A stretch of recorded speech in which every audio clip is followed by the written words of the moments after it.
Bekam adalah ginjal plus. Ginjal adalah organ yang mengeluarkan racun-racun atau zat hasil sistem metabolisme yang tidak berguna tetapi larut dalam air. Contohnya apa? Urium, terus kemudian apa? Kreatinin, asam urat, kolesterol. Tapi masalahnya kolesterol tidak larut dalam air sehingga ginjal tidak bisa membuang kolesterol. Dia hanya membuang urium, kreatinin, asam urat.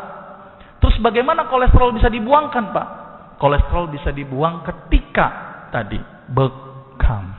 Bekam adalah fase pembuangan ginjal plus. Artinya apa yang dibuang ginjal dibuang juga oleh bekam, tapi apa yang dibuang oleh ginjal yang tidak dibuang sama ginjal tapi dibuang oleh bekam.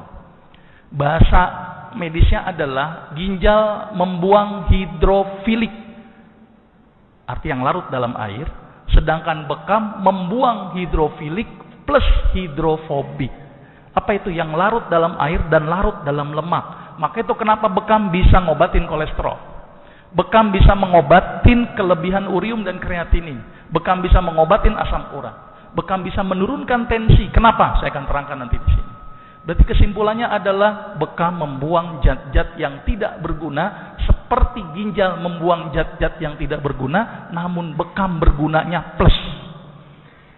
Itu gambaran sedikit. Nah, ini gambaran sedikit bagaimana mekanisme bekam. Ternyata ketika bekam tadi fungsinya sama dengan fungsi ginjal. Berarti dia membuang zat yang tidak berguna. Bahasa kerennya pengeluaran CPS. Tetapi ketika ada sentikan cetik, timbul rangsang nyeri.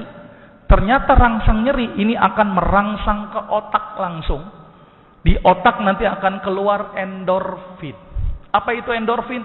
Zat yang bikin kita bahagia, kita tenang, tensi tidak terlalu tinggi. Itu keluarlah endorfin.